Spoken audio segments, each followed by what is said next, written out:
Untuk mengetahui perkembangan terbaru seputar pemilihan presiden, kita bergabung dengan jurnalis VOA, Vina Muptadi dari negara bagian Maryland.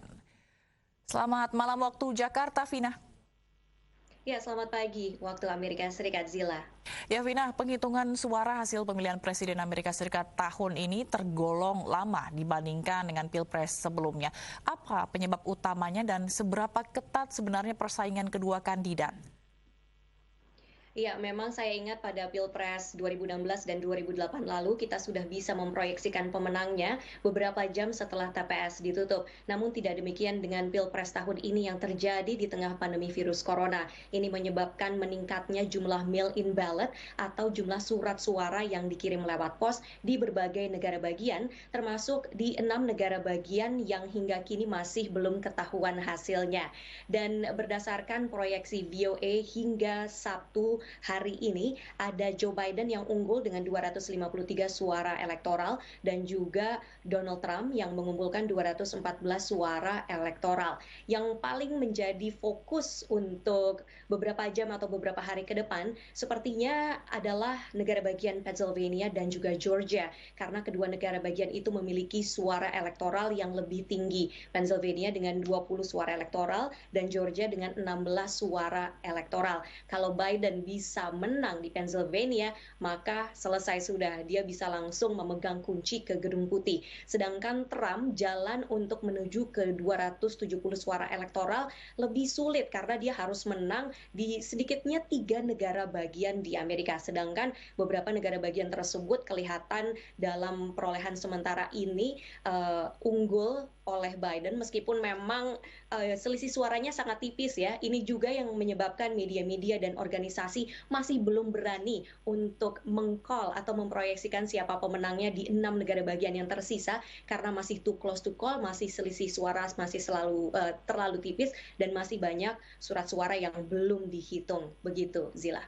Baik, lalu Trump ini kan sudah menyatakan akan menempuh jalur hukum atas hasil pilpres begitu. Apa saja gugatannya?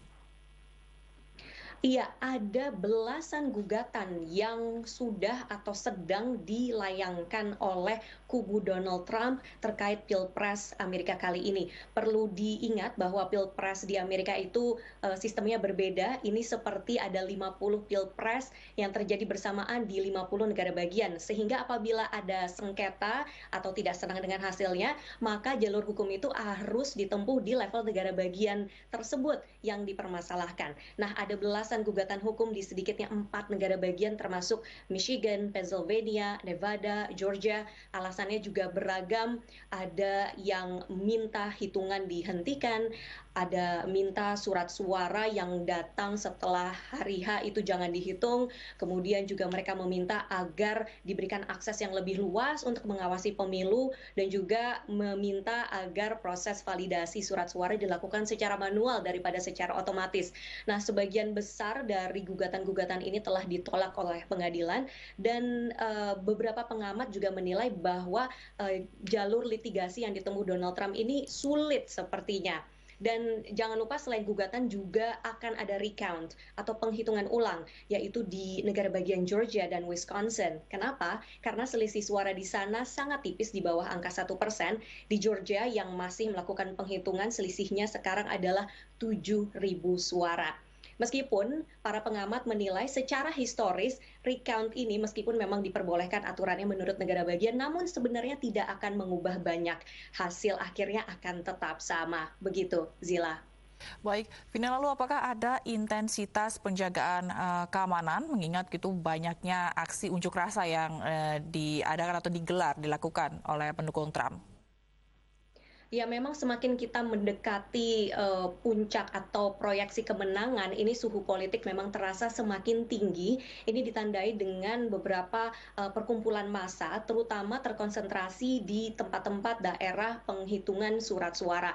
Mulai dari Philadelphia di negara bagian Pennsylvania sampai ke Phoenix di Arizona, kami melihat jajaran polisi, penegak hukum federal ini sudah menjadi pemandangan umum, semakin banyak jumlahnya. Mereka berusaha memisahkan antara massa yang berkerumun untuk berpesta, antusias menyambut hasil, ada juga massa yang datang untuk melakukan aksi protes, ada juga para pekerja yang berusaha terus melakukan proses penghitungan suara di dalam gedung-gedung yang mereka ini khawatir dengan keselamatan mereka. Para pejabat negara bagian juga telah memohon agar warga ini sabar menunggu hasil penghitungan. Mereka mengatakan lebih baik akurat daripada cepat namun tidak akurat. Memang ada insiden kecil sporadis di sana-sini, namun secara umum kita bisa katakan bahwa situasi masih kondusif meskipun memang suhu politik memanas, dan ini yang patut kita waspadai ya, apalagi di Amerika kepemilikan senjata ini legal. Jadi apabila situasi memanas, tentunya yang kita khawatirkan apabila orang turun berkerumun ke jalan, mereka membawa senjata dan sebagainya, dikhawatirkan timbul kekerasan yang mematikan. Zila. Baik, terima kasih Vina Muptadi atas laporan Anda langsung dari Amerika Serikat.